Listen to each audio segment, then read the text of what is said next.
এখন আমরা ইফের একটু প্যারাময় জগতে প্রবেশ করব। সেই প্যারাময় জগৎটা হচ্ছে নেস্টেড ইফ। নেস্টেড ইফ অনেক মজার জিনিস, অনেক কাজ হয়। যেমন আপনার যদি একসাথে দুইটা শর্ত ভেরিফাই করা লাগে, এটা এবং এটা যদি সত্য হয় তাহলে এটা করো, তাহলে তো আপনি অ্যান্ড দিয়ে দিলেন, অথবা এটা যদি সত্য হয় এটা করো, তখন আপনি লজিক্যাল অর দিয়ে দিলেন। তো এগুলো ঠিক আছে, বাট যদি আরো গভীরের কাজ করা লাগে, কিরকম? আমরা একটা প্রোগ্রাম আগে লিখি, তারপরে দেখবনি। ইন্ট এন দিলাম, একটা নাম্বার নিব, কিবোর্ড থেকে নিব printf।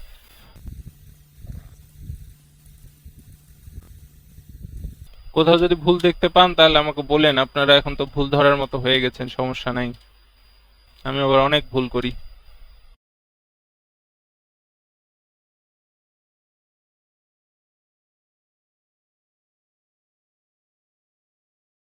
আচ্ছা, এটা একটু ভালো করে বুঝবেন, কারণ এটা নিয়ে হোমওয়ার্ক আছে, ওগুলো করা লাগবে।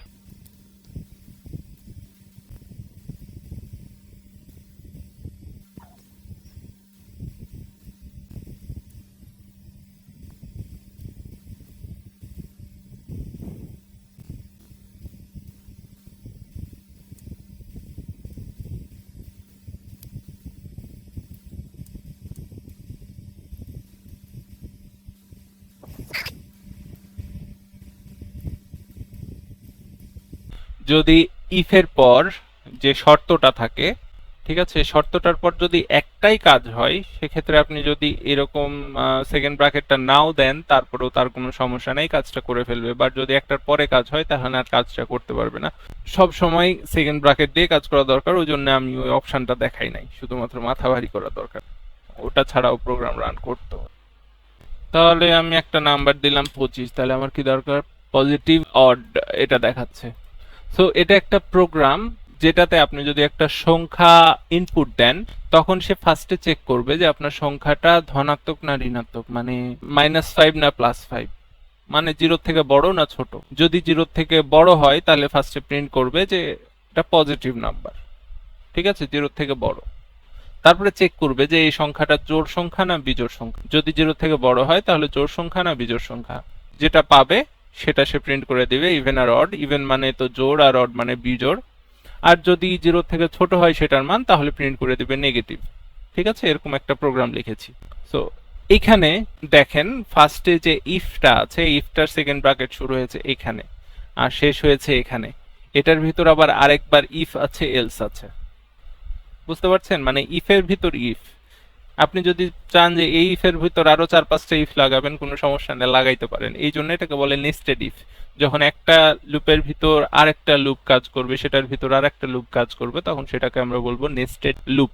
সো ইফ এখানে শুরু হয়ে এখানে শেষ হয়েছে, এর ভিতর আরেকটা ইফ, এই জন্য আমরা এটাকে নেস্টেড বলছি। এখন যদি আপনাকে এরকম প্রোগ্রাম বানাইতে বলতো যে তোমাকে আমি একটা সংখ্যা ইনপুট দিব, সেটা প্রথমে তোমাকে যাচাই করতে হবে যে সেটা জোড় না বিজোড়। প্রথমে যাচাই করতে হবে সেটা 0 থেকে বড় না ছোট, পজিটিভ না নেগেটিভ। তারপরে যাচাই করতে হবে সেটা জোড় না বিজোড়।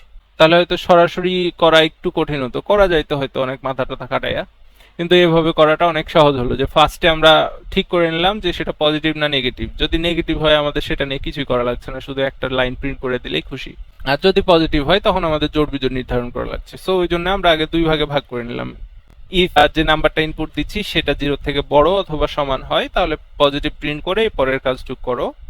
যদি না হয় তাহলে এগুলার পড়ার দরকার নাই, তুমি সরাসরি এই জায়গায় চলে আসো, নেগেটিভ প্রিন্ট করে। এখন ভিতরের ইফের ভিতর আমরা কি করেছি, ফার্স্টে তো পজিটিভ প্রিন্ট করলো, তারপরের লাইন যখন পড়তে আসবে, কারণ ইফ তো শেষ হয়নি, যখন পড়তে আসলো তখন দেখলো ইফ, আবার শর্ত পাইলো n%2।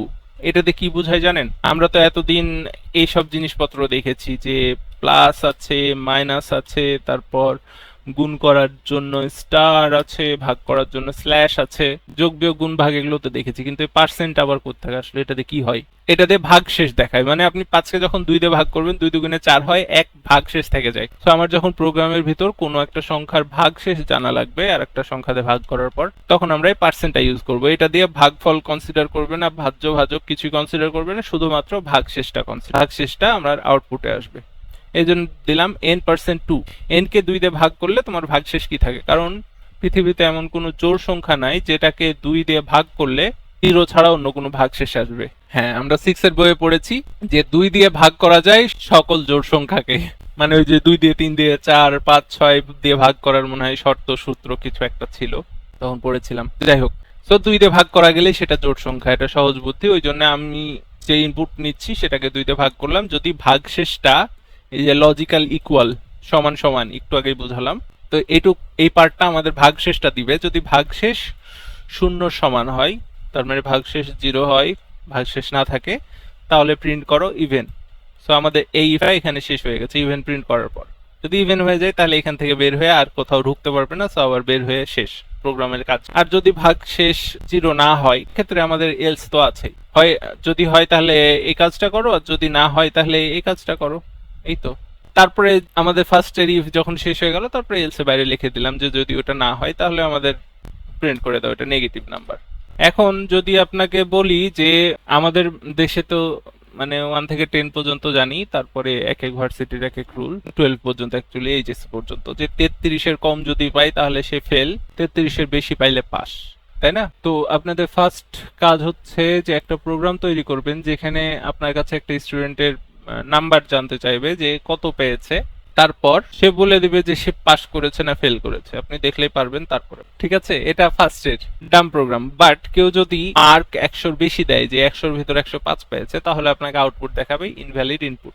সেকেন্ড প্রবলেমটা হচ্ছে যে আপনার কাছে স্টুডেন্টের মার্ক জিজ্ঞেস করবে, তারপর আপনাকে বলে দিবে যে আপনার কোন গ্রেড পেয়েছে, এ পেয়েছে না এ প্লাস পেয়েছে, সি পেয়েছে, বি পেয়েছে, কি পেয়েছে সেটা বলে দিবে। আর সাথে বলে দিবে যে আপনার জিপি অথবা সিজিপিএ কত পেয়েছে, সেটা আপনার স্কেল ঠিক করেন যে 80-র উপরে প্লাস, 70-এর উপর এ দিবেন নাকি 65-র উপরে এ দিবেন, আপনাদের যেটা ইচ্ছা সেভাবে স্কেল করে দিবেন। সো আমার যখন একটা মার্ক ইনপুট দিব তখন আমাকে আউটপুটে দিবে যে সে কত পয়েন্ট পেয়েছে, মানে জিপিএ পেয়েছে আর কোন গ্রেড পেয়েছে। আর যদি কেউ আরো অ্যাডভান্স কাজ করতে যান, যেমন আমি করেছিলাম, এরকম করতে পারেন যে আপনি এখন যে সাবজেক্টটাই পড়ছেন অথবা আগে পড়েছেন, একটা সেমিস্টার চুজ করেন, অথবা এখন যদি এইচএসসি তে পড়েন এইচএসসি সাবজেক্ট চুজ করেন, যে কয়টা সাবজেক্ট আছে একে একে জিজ্ঞেস করবে যে ম্যাথে কত পেয়েছে, আপনি নাম্বার ইনপুট দিবেন, তারপরে জিজ্ঞেস করবে ইংলিশে কত পেয়েছে, তারপরে নাম্বার ইনপুট দিবেন, আবার জিজ্ঞেস করবে যে বিজ্ঞানে কত পেয়েছে, ধরেন